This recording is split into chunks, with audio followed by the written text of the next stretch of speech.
Every minute right now, my shocks, I buy 4 brand new shocks on the left side, gone already. And I just we did that, if you last, if you had 2-3 years.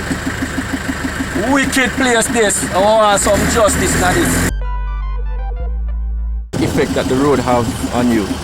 Alright, man, them call me cabby boy. Yeah. You me I say, I live on the road for over nearly 30 years. And the 30 years when I live here, one man fix a little part out the same, may him soul rest in peace. Him alone do something to up the sun.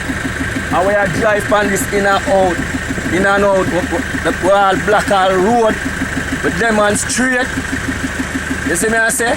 And now this can't go to full use. Let's make fire. You see me I say? And we need some assistance, brother. Council not nothing, MP not nothing. What we for do? Alright, so I see you driving a vehicle. Have the road damaged? Every minute me have to change rubbers. I tired, I know, I say I not change them, I keep block down and done because I'm fed up. Every minute right now, my shocks, I buy 4 brand new shocks on the left side, gone already. And I just we did that, if you last, if you had 2-3 years. Wicked place this, I want some justice in this. See me, my boss. The roadways, roadways in your constituency, the roadways in your constituency. I have thousands of roads in my constituency, I'm not sure what you're asking me. Okay, well, we wanted to speak to you specifically on Stock Farm Road and Joyce's Road, residential on there. Stock Farm Road, I really have nothing to say about Stock Farm Road. There are thousands of roads that are terrible in my constituency. Thousands.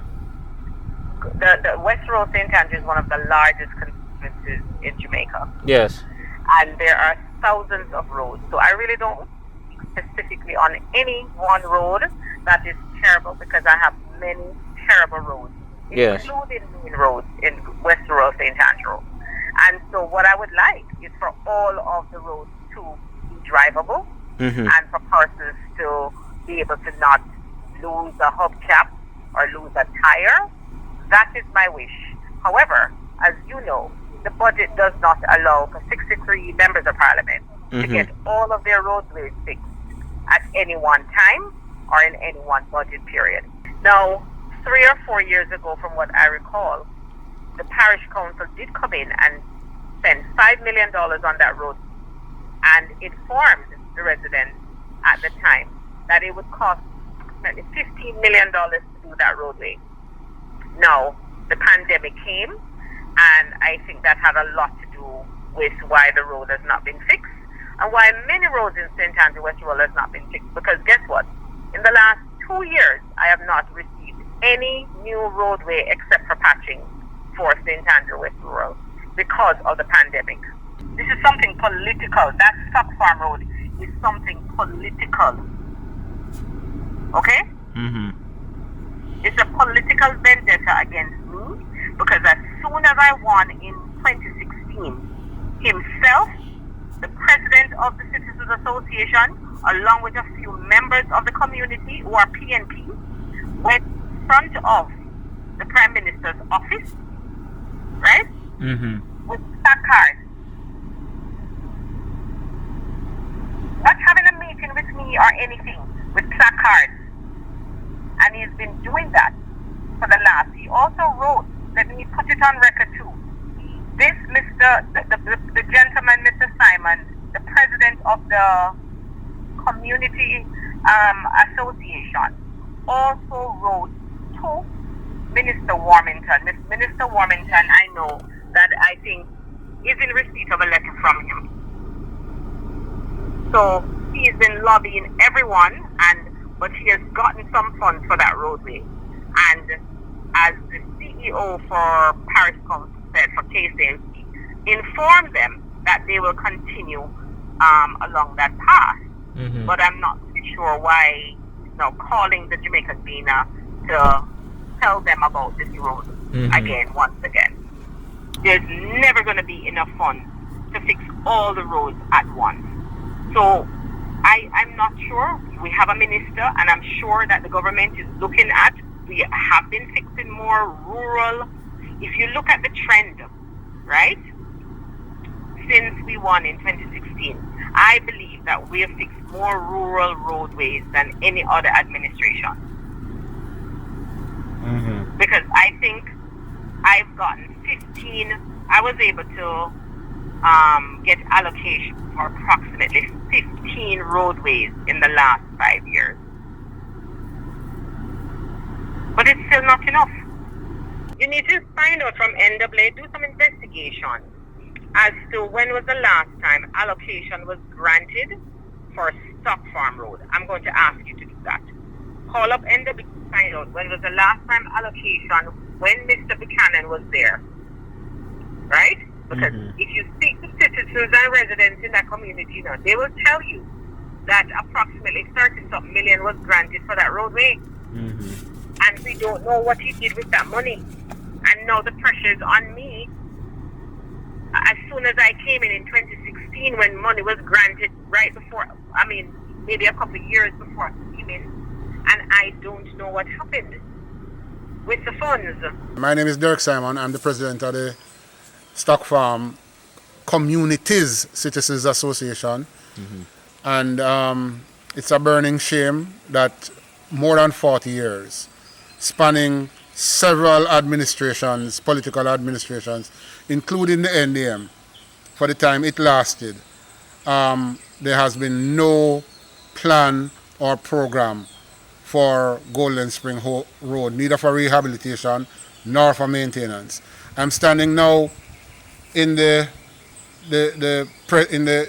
yard of Mr. Norris Bailey. He's the treasurer.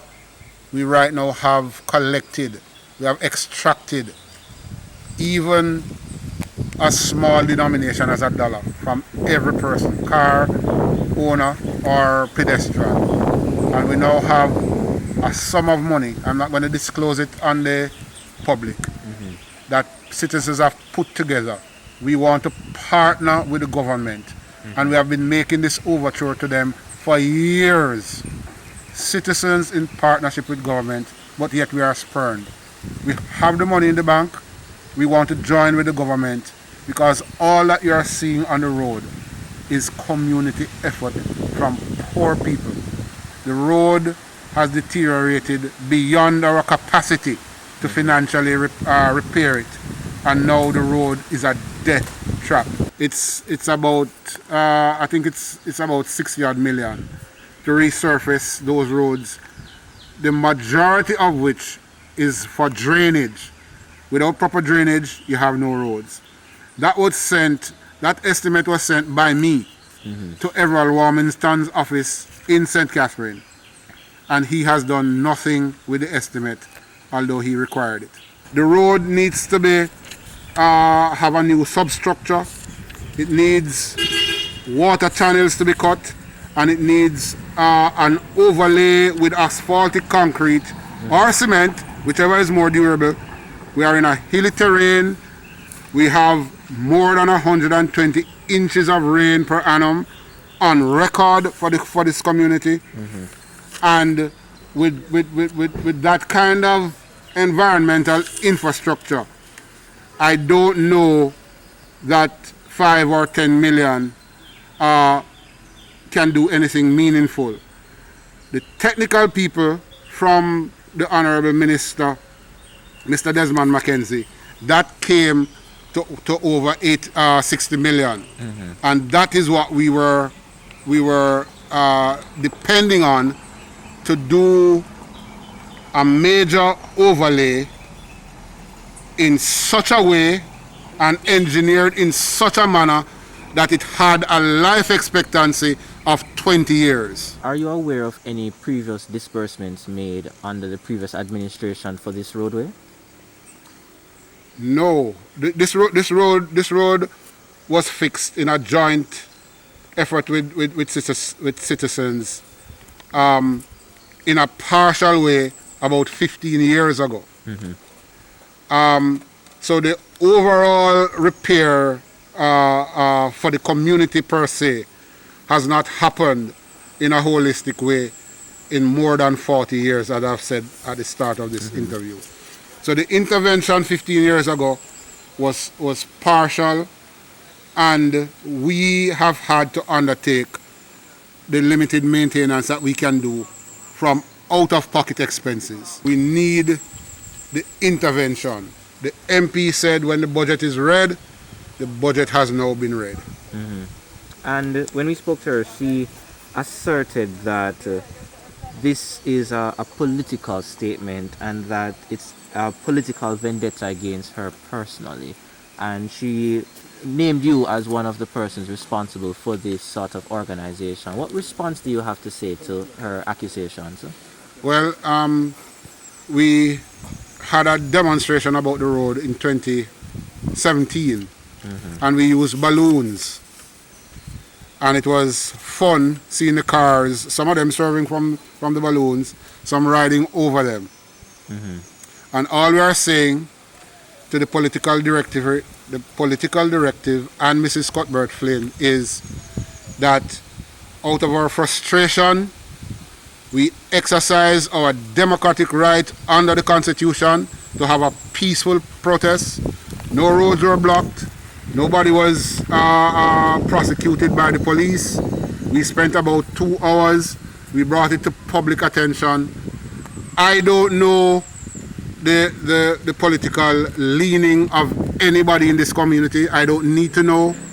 And I don't think the MP knows the political disposition of anybody in the community. Our political disposition is private, as it ought to be. And there is the view that West Rural St. Andrew is a very large constituency with multiple smaller roads. Do you think that prioritizing one specific area, given the number of roads that exist, maybe showing partial treatment to one area versus another, given the limited resources? Well, the resources are always going to be limited. But that is why we have made so much overtures to the government to work with them in terms of citizens coming together to make a contribution, so that there is no hint of curry favor why we come to qualify. We qualify on 2 premises. 1, the roads are now a death trap, and 2, we are willing to put our money where our mouth is, to partner with government to have the roads repaired.